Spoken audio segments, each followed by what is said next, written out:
online travel agents, how they shape our industry and daily operations. If each of your properties successfully utilizes the OTAs, we're excited to hear your insights and experiences. So to get started, please go down the line, introduce yourselves, and share a little bit about your property.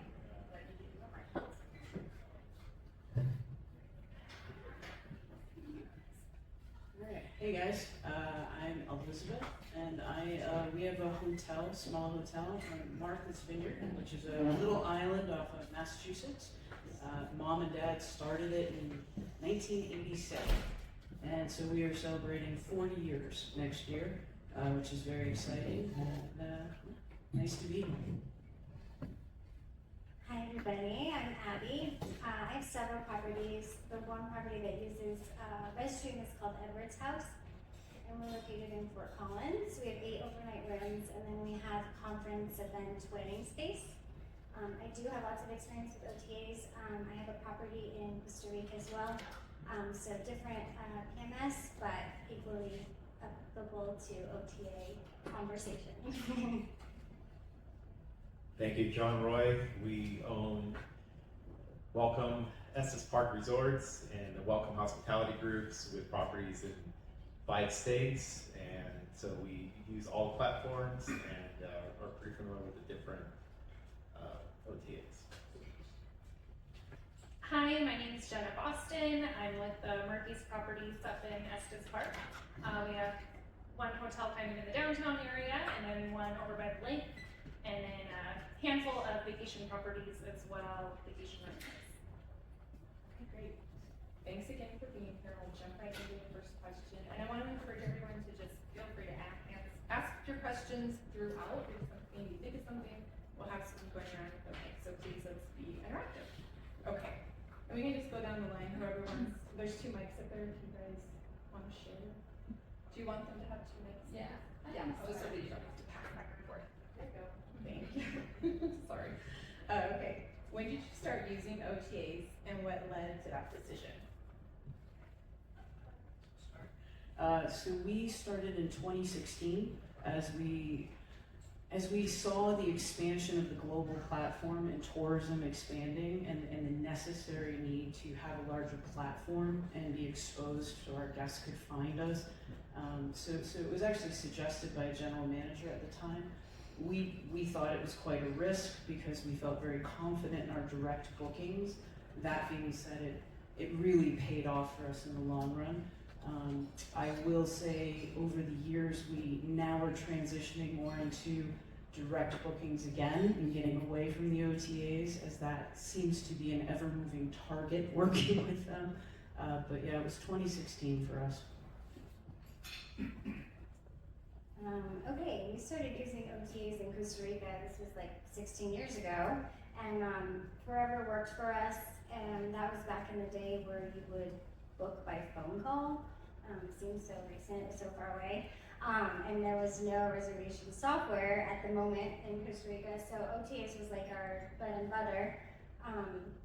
Compared to here at Edward's House, we took over the inn as a turnkey inn in 2017, and the previous owners were determined not to use OTAs because they believed that it hurt the luxury brand that it is. So I worked with that for a few years, just trying to kind of test the market and see if that was true.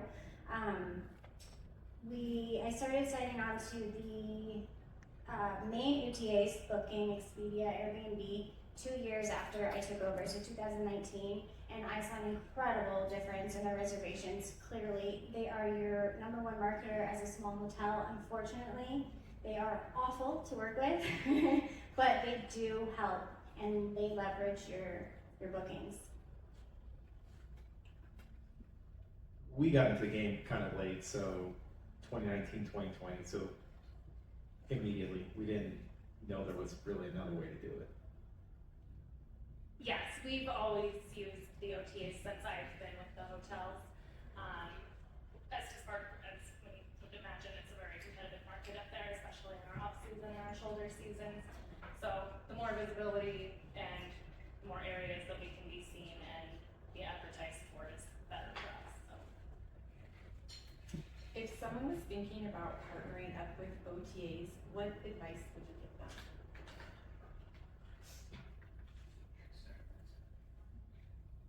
I would say just kind of look at your competitive market to start, see what other people are doing, see what maybe is working well for them, and you can start there and kind of grow and branch out to other OTAs after that.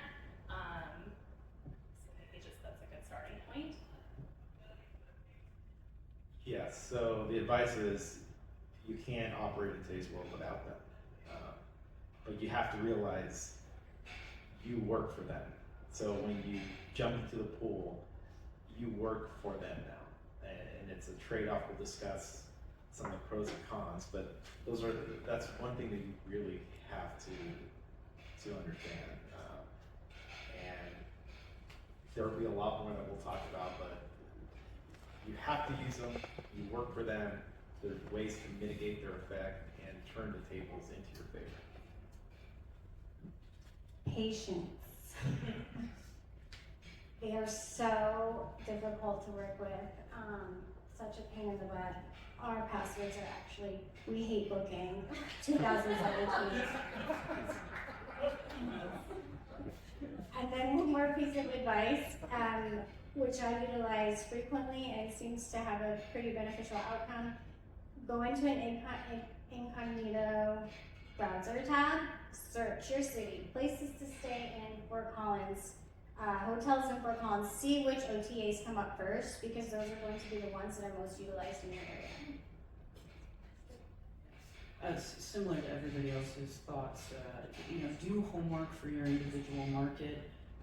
You have to understand it's a moving target and it's going to come with difficulties, but you can't not exist without that platform. And mitigating and limiting your exposure, especially knowing your seasons, when do you need them, when do you not need them. Take some risk with that, especially if you're spending the money and investing in your website, in your presence, in your advertising. Because the one thing we've had for feedback with OTAs is the customer, the guest is more unhappy than ever with those services.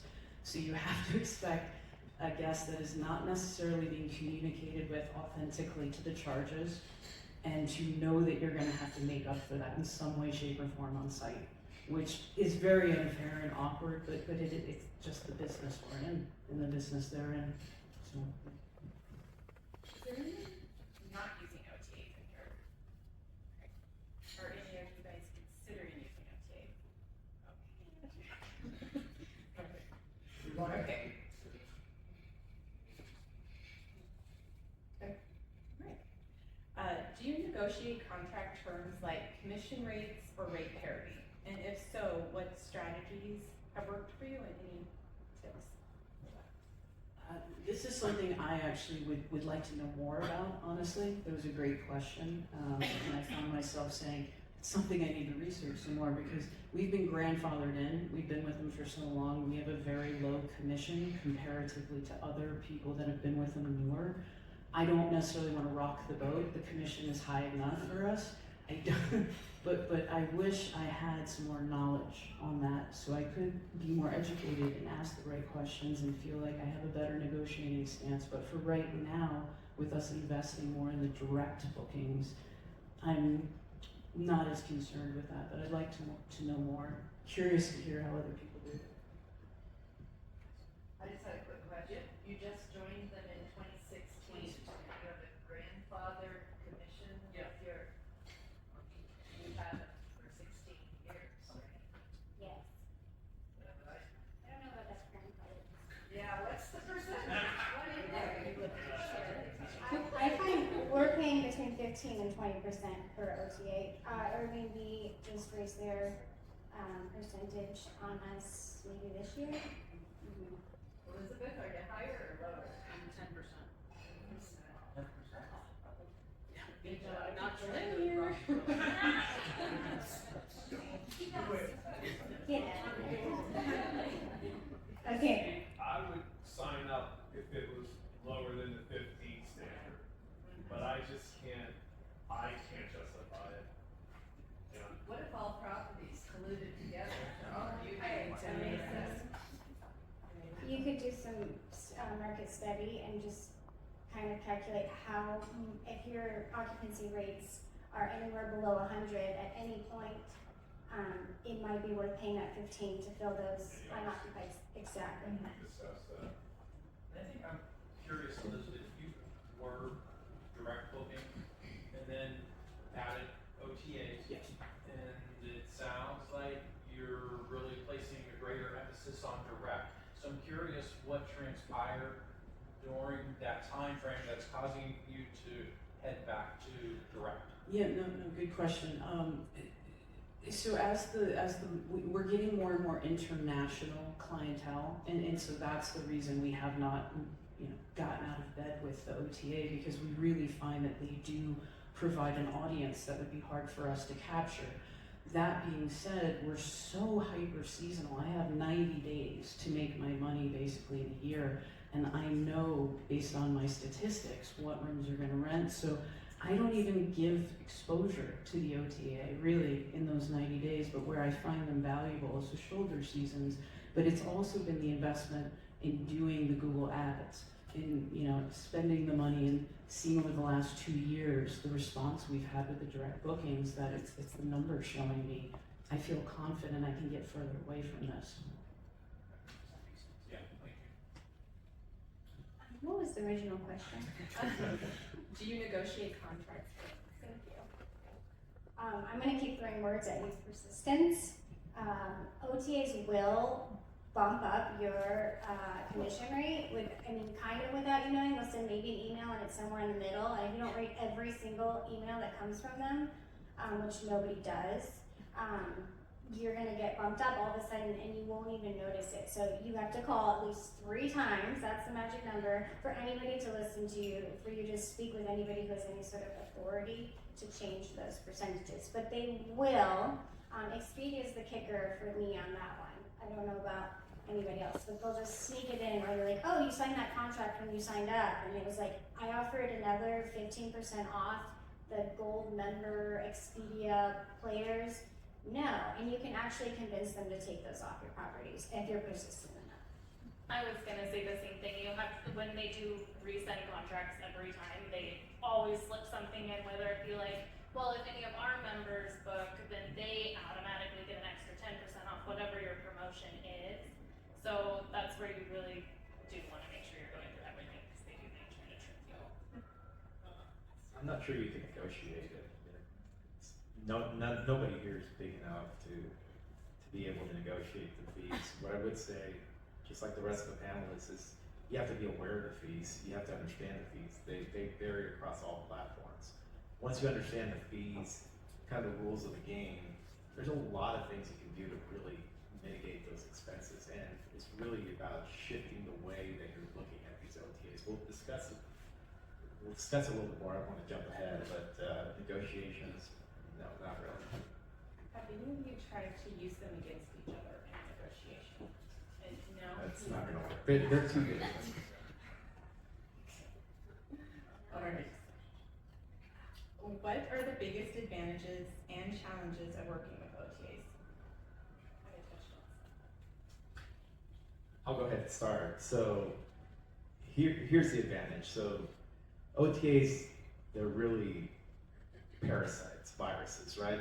That got into the system of the hospitality, and they kind of crawled into our ecosystem. But you want to maintain an ecto relationship with them instead of an endo relationship. You kind of want them crawling on top of your skin, not inside of you, because once they become an ecto parasite, they'll eventually kill you, right? That's a fact. So the way you have to look at it is, what is my customer acquisition cost? Okay, that's a big metric in the hospitality industry. So a lot of the big players, your Marriott's, your all the big players, it's typically between 15 and 25%. If you think about that, that's a big number. So what OTAs do, and the way we look at it, is they do the work for you, okay? And what's the cost of that to you? So they're bringing in customers that you normally would not get on your own. Let's just say, let's theorize on that. And for that privilege, they're charging you anywhere between 3% on it for Airbnb, up to 20% for Expedia booking. Okay, so do you want them doing the work for you, or do you want to go out there and do the work for yourself? You want to start a campaign, Google AdWords, social media marketing. Your costs are going to rise exponentially very quickly. The way we look at it is Airbnb is our preferred OTA because they charge us 3%. VRB will charge you 5% plus a 3% credit card processing fee. 3% is very cheap to attract new customers. But here's the kicker. They want to protect their customers, okay? They're not going to give you their information. Very secretive. How do you get the customer information? That is the key. If I can get that customer information for 3% charge, I will take that all day long. And I'll share some of the ways that we do that ourselves. That's great advice. 3% is really good for Airbnb. Yeah. Cons, there's an entire list of cons. They're such a pain to work with. It's such a pain, but so worth it. They are your marketing team, unfortunately. They buy all of the paid AdWords that are on the top 3, 4, 5 first searches that come up on Google. And so you can't really afford not to use them, going back to our other question.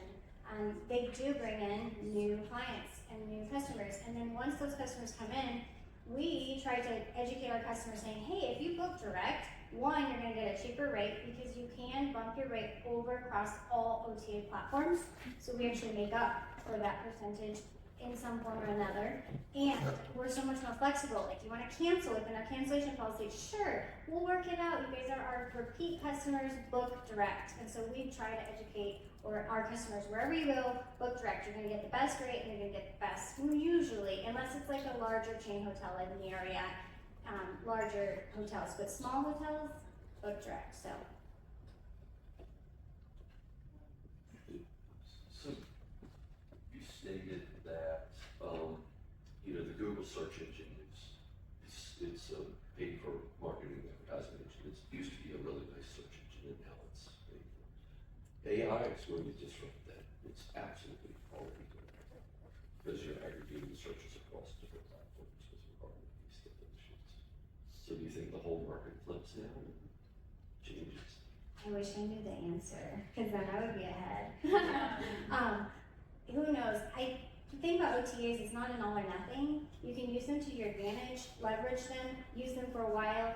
You're not locked in forever, if you choose to. And you could have one room in your entire inner hotel that's listed on an OTA. All the others are only direct bookings. So if you're a smart customer, like I would assume most of us are because we own inns, you go, maybe you find the inn on Expedia, but then you go direct to their site because you know that the rate is better, the service is better. So there are ways to maybe manipulate a little bit and protect yourself if AI does flip the whole scene. Yeah, I would lean into what everybody else is saying here. You're in business with something that you're not thrilled about, but you need. And it's hard to exist, especially in certain marketplaces, without it. There's an expectation of having it, and if your interest is in growing and sustaining, you have to play the game on some level. It has been a challenging effort of learning how to leverage the things that the tools you have. That being said, you're absolutely right. You can leverage it, and it wouldn't be perfect per market or per property. It is a learning process, and you have to be willing to go into that process. But I will say the one advantage we have found in the last few years is the OTAs are almost helping you in a sense with the core customer service and the guest experience on their end. And so if you are prepared at the front desk to manage that, to educate the guest about direct booking, you're already ahead of the game. So that would be kind of where I would leave things there. Yeah, so kind of in line with everybody else, I think that, again, there's a lot of cons to them, but there's also the fact that you don't have to always use them. For us, our summer seasons are so busy, we're at 100% occupancy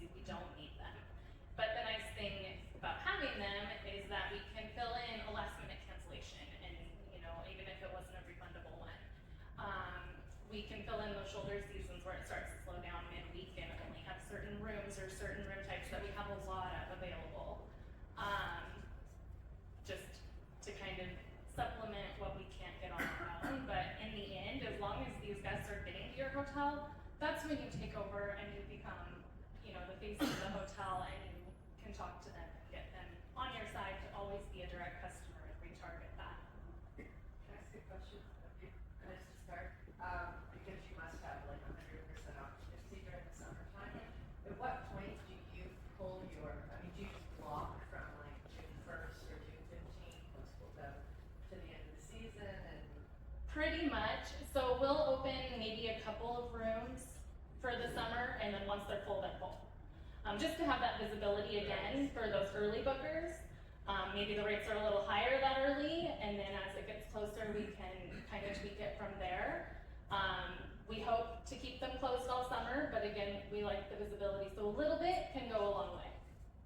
I have another question following up on that one. So like you mentioned, you will just, if you have a last minute cancellation, you'll make that change. So is that something that you're looking at every single day?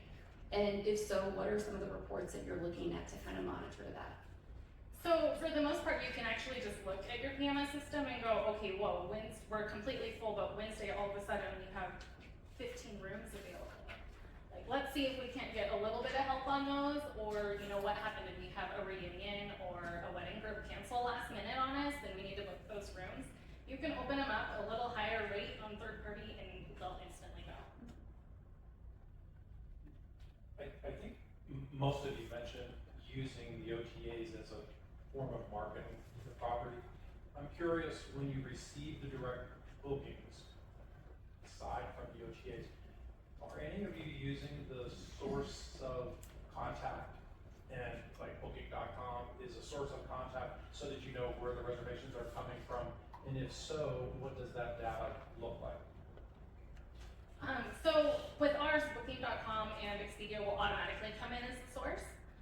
If it's a direct call, if they're just calling us, we'll enter it as that way. So then we can kind of see, you know, how many people call the hotel versus how many people are booking through Expedia or Booking.com, or, you know, if they happen to mention, hey, I saw you on TripAdvisor, we're huge TripAdvisor fans. So we definitely like to source those because we want to know if TripAdvisor is getting the reach we want them to. Okay. We should also say that Channel. in rezStream, we keep track of the channel that the reservation came in on. So you can always report by channel that way. And I guess my question, if someone makes a direct booking, we have source of contact turned on where they found us on a Google search or a referral from a previous guest. I was curious if any of you set up the code, like they found you on TripAdvisor or Booking.com, even though they're booking direct, they found you on Booking.com. Yes, if you happen to be able to get that in the conversation, it's great to source that because then you know where to throw your money at for ads. I have a practical, quick question to ask you again. If you need to fire sale a couple of your rooms just to sell them, how do you deal with that number being out on Expedia with a guest that may already be booked, who booked during a higher rate period, when you have the rate higher? And if they call and say, I just saw this on Expedia, do you match it? Oh, if the rate is, but the rate's usually higher on Expedia or Booking, and so if they called me, I could be like, hey, I can do it for this price and give it Let's to not talk about high occupancy season, let's talk about low occupancy season, let's talk about right now. Oh, we would always rate match if they happen to see something. I mean, it could be even me entering a promotion, I may have entered it wrong, and then I'm like, oh, well, no, I would 100% give it to them. But in the end, your hope is if you can get them on the phone, don't let them look through online at all. You know, finish it right then and You there. check those, so I think a lot of hotels Oh, come out of the gate high and then start, you know, doing manual yield management. Yep. And the rates go down, and then you end up with that, we have this idea, if people book direct, you have a loyalty towards those people. And if they happen to be a shrewd hotel seeker, and it's coming up 5 days before their reservation, and go on expediabooking.com and see that their rate has, you know, is another 20% higher, et cetera. You know, we end up fire sailing you know, our direct customers too, so just for the loyalty.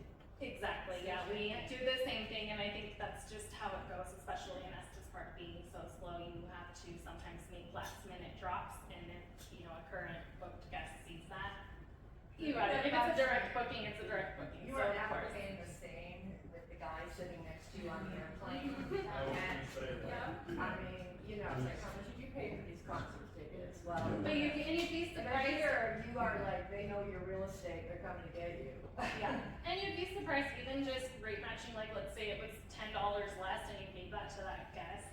Now that guest is yours, you know, they're always gonna come back to you, so in the end, that $10 was well worth it. If we have guests that have booked, let's say $250 for the night, and then they booked months in advance to guarantee that space, we are small and we only have 8 rooms.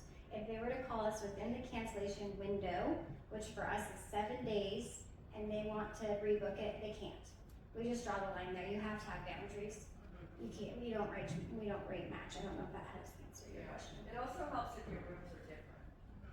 You can say, yeah, you can have this, we don't have any dog rooms, but you can have this room by the elevator or whatever. That's available for, at that rate. It's true. So, we don't use it as we mentioned, and there's multiple reasons why. Summer months we're busy, we don't need it.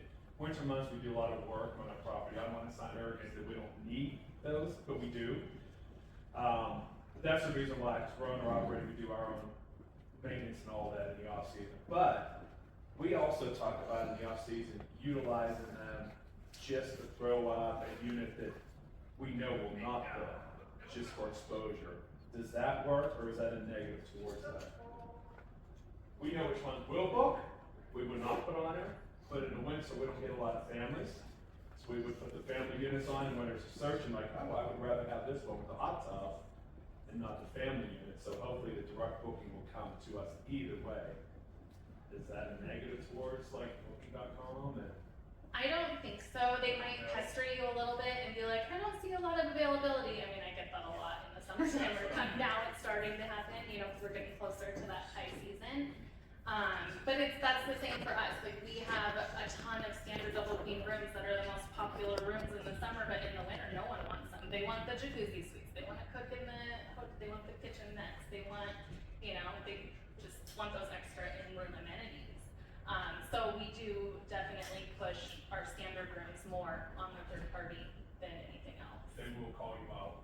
They will mention it. Your representative will give you a call or an email every now and again. You kind of just have to play it off as, oh, well, we get a lot of weddings this time of year, so I'm waiting for them to book because I want, you know, the rooms are blocked right now for those groups. You know, you just have to get Do they go around in circles with them. Do they use, because like I'm thinking the more units that you give to advertise on those OTAs, the more information they have on you. So then when it comes to negotiating contracts, are they then using that?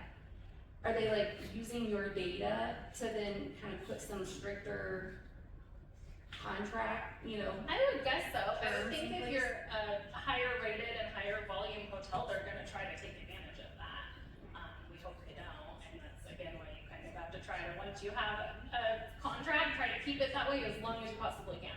But they don't necessarily require you to get a certain amount of inventory per unit, right? They just want you to have at least one unit available throughout the year. Exactly. Okay. Is that one unit per type, or is it just one? I think you just have to have something out there, and I mean, there's times where we don't have anything, like our smaller property, we have nothing available in the summer right now. And they haven't pestered us too much, I don't think, so we're good so far.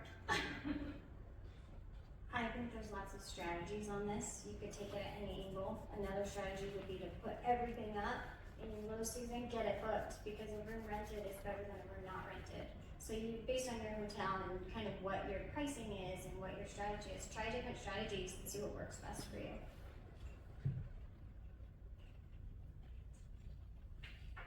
which OTA channels have been the most and least beneficial for your property and why?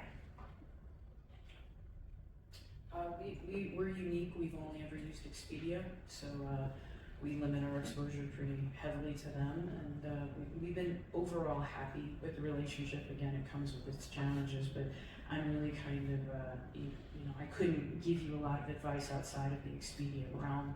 Maybe they'd be able to help you more. So we currently use Expedia, Booking, and Airbnb.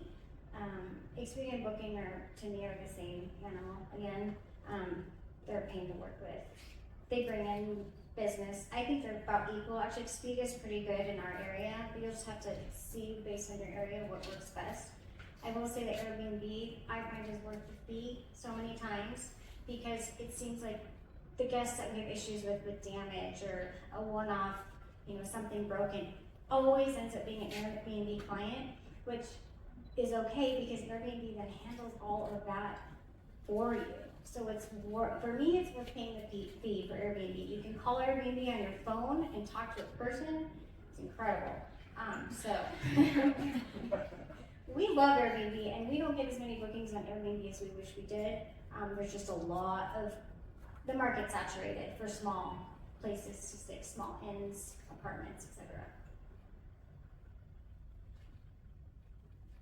I think you have to understand the difference between the platforms. So you have Booking and Expedia that are kind of the same animal. Airbnb and VRBO the same animal. The difference is that the former are going to charge you the majority of the fees, 15 to 20%, okay, and not so much a customer. The latter, they're charging the customer, 15 to 20%, and you 3 to 8%. So that's the difference. You have to understand the two different platforms. So we have a ton of success with Airbnb on our properties. We only use Booking and Expedia in our hotels. That's a whole different story, but a lot of the cabins, houses that we also have, we book exclusively through Airbnb and VRBO. So we make more money when somebody books on Airbnb than directly. Okay, that may sound counterintuitive, but we love it. Okay, the reason that is that you can charge them cleaning fees, and you can't really do that directly. We don't do that through the rezStream platform currently. The reality is that consumers are going to wake up. Okay, so why you would go through Airbnb and VRBO to book a cabin if you can book it directly? It wouldn't make sense for a consumer because they're going to pay 20% more in fees. Okay, the reason they're using it is because they need to find you. Okay, so that's great, that's fantastic, that's the reason why. But once they find you, the chances of them going back through Airbnb and VRBO it's probably going to be slim, and we're starting to see that trend.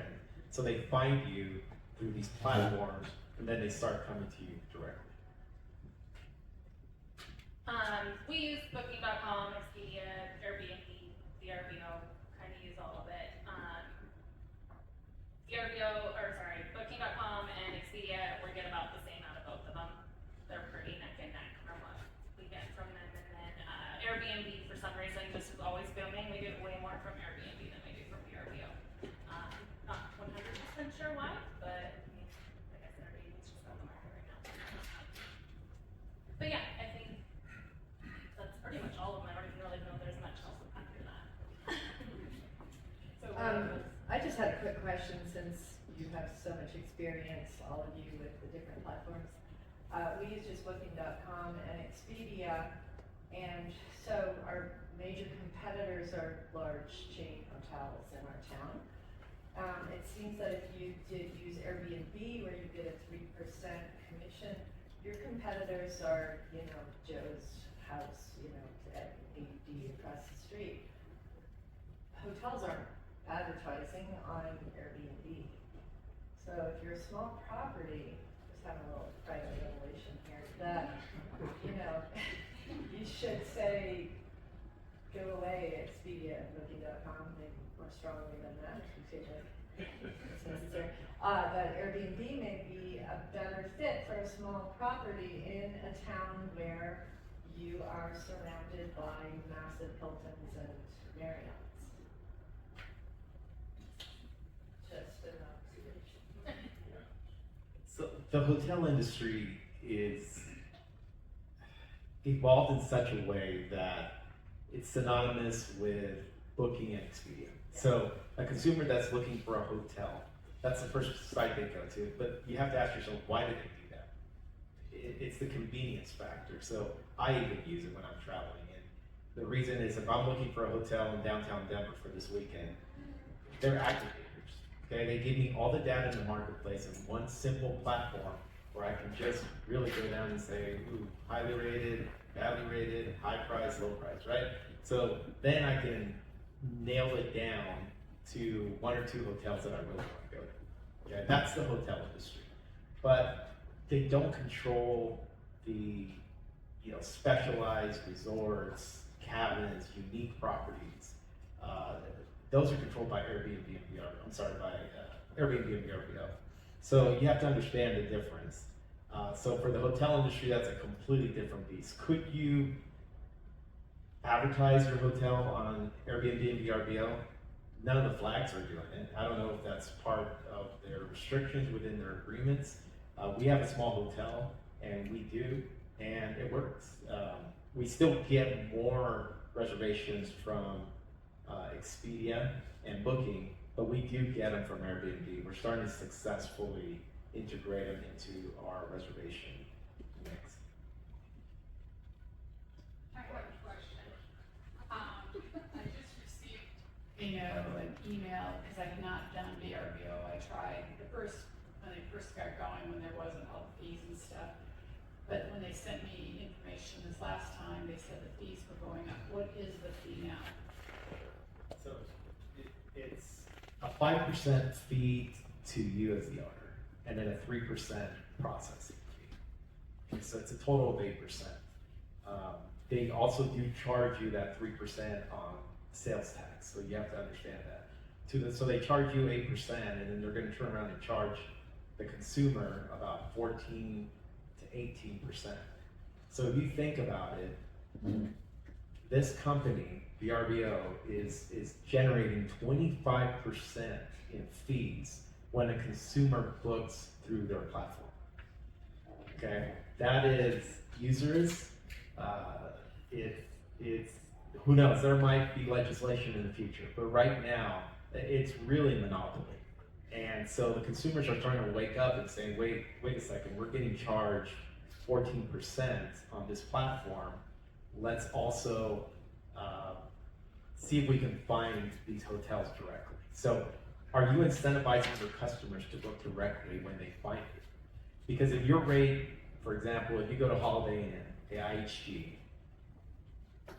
and you find that same hotel on Expedia, and you go to IHG's website, I'm a platinum member with IHG, and I'm telling you right now, they're the exact same fees. No matter what they say, they're the exact same fees. So one of the things that you can do as an owner is, can you incentivize them to book directly, through your platform? Somebody was talking about AI. I don't know how many of you guys have used Grok. That's the new AI platform through that. It's fantastic, amazing. I would encourage everybody here to use it. We are working on some crazy things within our industry right now, beta testing, and it's really amazing. So it will change. Okay, the only constant in our industry is going to be change. How well can you adapt to it? How creative can you be? I have two questions, but the first is, what are you doing to incentivize guests to book directly?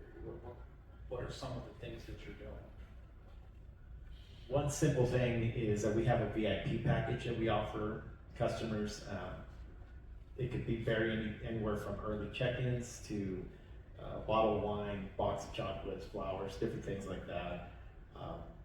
The early check-ins really are a big hit with customers. So we try to bend backwards to try to give early check-ins, late checkouts.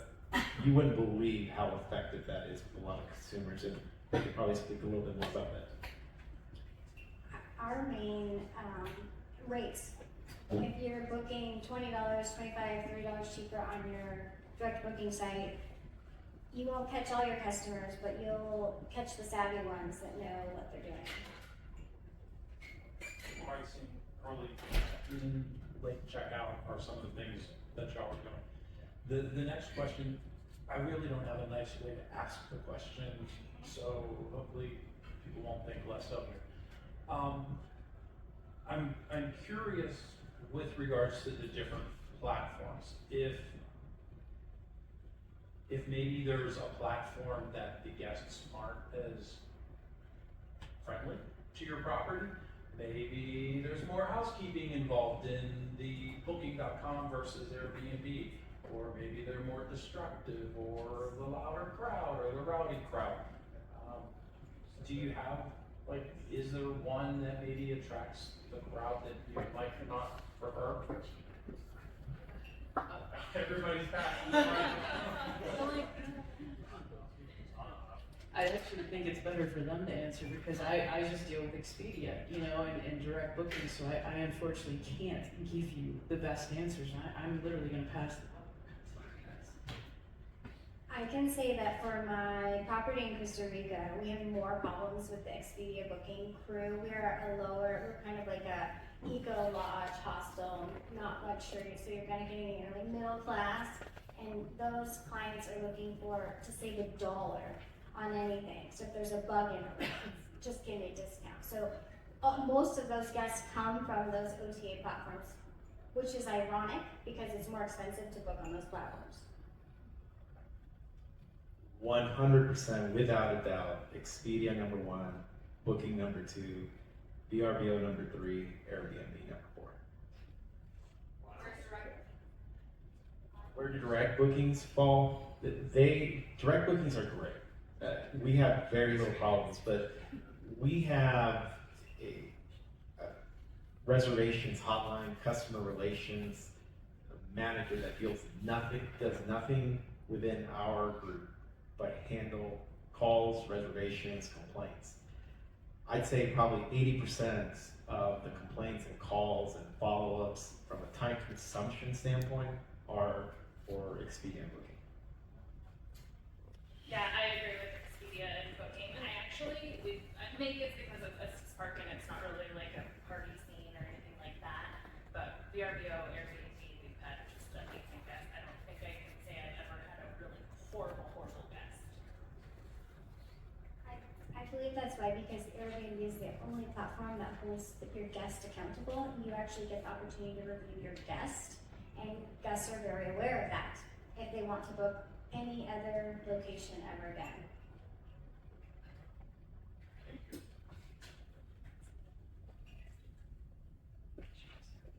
So just one more thing about Airbnb. So if you have a destructive guest who comes in on an Airbnb, do you rate that guest?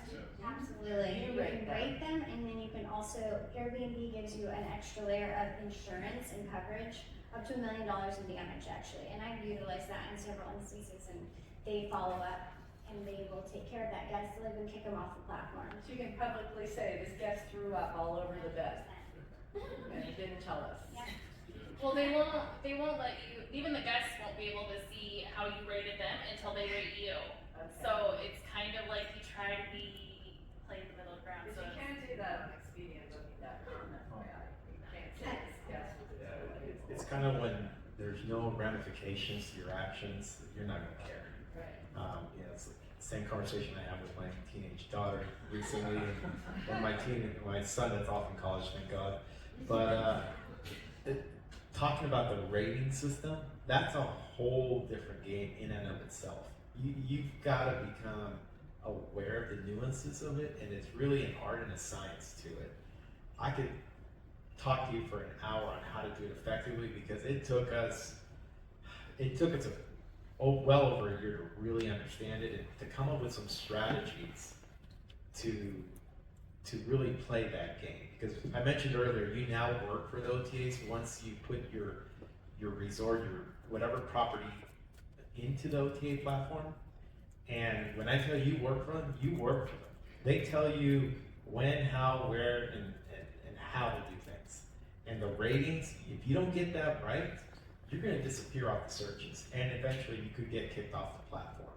And talking about rating guests, oh boy, be careful with that.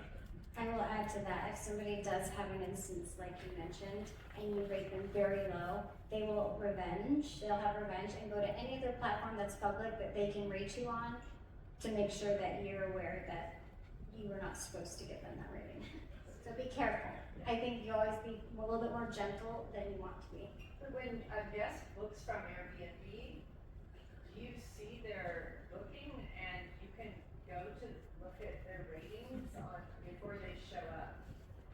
You can actually select what kind of guest you want. If you want to only accept guests that have a 4-star or more rating, you can actually put that in your settings. Wow. That's very powerful. I mean, just the fact that you actually, with Expedia and Booking.com, you are a sitting duck for a crazy person. I mean, I have never had a 1-star review, but I had a woman come in with a service dog that barked and lunged at every single person in the room, and I said, she's from Denver. I'm like, you know what? We'll hold your room, just run your dog home. We're good, but your dog is freaking everybody out. She gave me my only 1-star review, and I get those reputation, companies like, do you want to get rid of Constance Turner's 1-star review? Yeah, you're a sitting dog. You need to try to dispute that, because they'll take that off, it's not a true service. I mean, who has time, honest to God? That's what it comes down with Expedia and Booking.com. And Booking.com used to be stellar in their customer service. In the last 2 years, I waited the other day for like an hour and 40 minutes for someone to pick up the phone. No one has time for this. So. And you can't understand them anymore either because it's all offshore. But the Airbnb stuff, that's great to know. You do have to be careful where your guests are, neighbors doing it with their house, and it's Yeah. a battle. Another nice thing too is that most that I've noticed with Airbnb and VRBO guests is if they have any kind of issue, they're gonna tell you well before their checkout. I mean, it's usually right after they get there, so you have that chance to really turn that guest experience around as soon as possible, and then in the end, it'll all work out. And would you say an Airbnb guest is more likely to be like a world traveler or someone with maybe a little bit more sophistication in terms of they're not just like, oh, we stay at Marriott. It's like, not true. I would think of them as like next stop is a hospital. I find for us, at least in Estes, I get mostly families. So it's just larger families that want to stick together or couples that want to be in the same house. Yeah. You said something about TripAdvisor. We spend an enormous amount of energy, very good on TripAdvisor. And now we are moving away from them because it just seems like a dead. Are you seeing the same thing? We've kind of, well, when it comes to their terms, they are getting a lot more expensive. So we are actually cutting our losses there. So things might change for us, but we do still love TripAdvisor. I think a lot of, really great guests use TripAdvisor as a way for them to find where they want to stay. So I still think in the end it's so important to have your TripAdvisor ratings well taken care of and responded to. I will say that TripAdvisor, it's very hard to get your direct booking link at the top of the list of links if you are paying to be part of that connection. And we've had that battle in the last 2 years. Like you have to pay them for their special ads, etc. Otherwise, your direct booking link doesn't even show up in the rates. So. That was We just my got- question to Jen as well. We just got it. Yeah, so I guess time will tell what happens after that. They want direct bookings on TripAdvisor. They changed that platform probably 5 or so years ago, and that's when we dropped them. Because if you don't book direct, they'll send somebody going to our area and our way because you can book directly on TripAdvisor. That's what they want.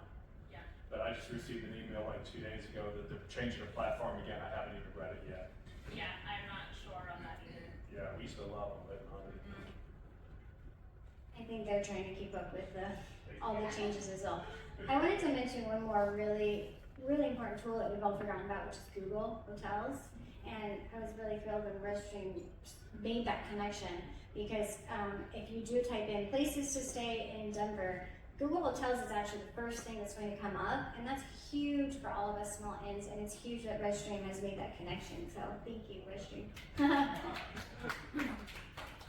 And then just to add that, Zoe and Holly are gonna be doing a roundtable all about Google because I feel like they're leaning even more into promoting that through some of the different ad campaign options. So look forward to talking more to them about that. We are getting close to time, but John Roy, you said you had some tips to get that customer info. Do you want to share? I'm sure everyone wants to know. Yeah, so my competitor's sitting here to the right of me, so. But just in one segment, okay, so, when we purchase resorts, hotels, we shut down offices, okay, completely shut down offices. Everybody says, you're crazy, you can't do that, we do it. Okay, so we go to a complete automation model. So as part of the automation model, we send out release forms that they have to sign before they're able to check in automatically. So if you don't send them release forms, you're not getting the code to get through the door. And that is one of the major things that we do. So with the release forms, we capture all of our guest information, okay? So now we take a guest that really belongs to some of these OTAs, and now we make them ours, and we put them into our database. I have two gentlemen that work for me over there. Armin, that guy is an absolute genius. Armin, I want to give you credit. That guy, I swear to God. And I think him working with rezStream, this is a little bit of an aside, but him working with rezStream, there used to be a nightmare, okay? For those of you that aren't familiar with a lot of the OTAs, a lot of you are going to understand what I'm talking about, but on your platform on rezStream, you have your unit, and so for July you set your rates for, let's say, $200 a night, and then you have to go to every single OTA and set your rates, okay? So if you change the rate on rezStream at $205, then you have to go to all the sites, and they didn't communicate with each other, and you would get double bookings. You'd have customers show up and say, I booked on Airbnb, no, I booked direct. It was a nightmare.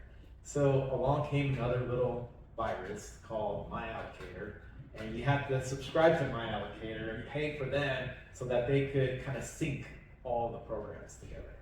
So I was incredulous about that, but thank God rezStream came up with their channel. The name of it escapes me, but thank God it has simplified things.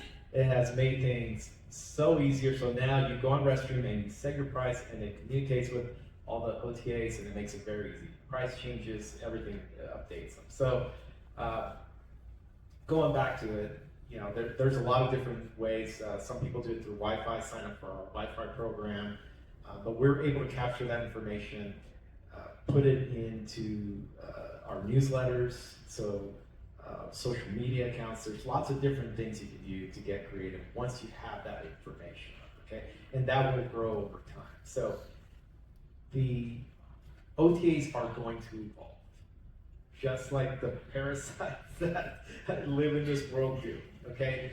And the viruses, they will evolve. And I'm telling you, what you see now, if you're comfortable with it, don't get too comfortable. They will continue to increase their rates. They will continue to add fees. They will continue to find ways to block customer from getting your customer's information. So it's a game, okay? It's a game of cat and mouse. Get good at it, learn the details, know the ins and outs. Go to, forums like this, but capture your customer's information, make them your own, and then reach out to them through newsletters, through social medias, offer specials, offer VIP packages to get them to wean them off of these OTAs. And that's kind of what we're trying to do. I just have a question about like Expedia and I think Booking.com. When those reservations come through, the email address is masked. Now our business is, we put our bare bones product through there because we can't expect Expedia to sell our high-end products. But we upsell through that crazy link. Does the customer get that? Or do these OTAs not allow us? They don't allow you, Expedia doesn't. We ask every guest for their personal email as soon as we get the OTA reservation, But and how do you do that? ask them through the platform, hey, we need your personal email and your cell phone, because we also do an automated system, we kind of do a hybrid, and we need that information in order for you to get your check-in information. We have to have your email. And 99 times out of 100, they're just right back, they'll send it to you. But do you use that crazy looking email, or do you call them? Either. We first go through Expedia, has blocked it most recently, and I had to call them and talk to them about it. Yeah. We haven't had a resolve on that one, but you can, we also have a text messaging service, I don't know if any of you use Akia for rezStream. You can ask them through their text as well. And we say, we just want to personalize your experience, so we would like your personal email. Yeah, just going off of what she was saying, we personally found Akia to be incredibly helpful. The pre-registration process, so it automatically sends out like a simplified, would you like to pre-register, input your credit card information, your phone number, email. And that's where we get a lot of that data. And then, upon check-in, or if we don't have it then, we're asking, but it's about communicating that in the right way, in a genuine way of, we want to be able to stay in touch with you and give you the best guest experience we possibly can. And 9 out of 10 times, the guest is excited about that. So your experience is when you get those reservations, that phone number is correct? Yes. All right, Yeah. good.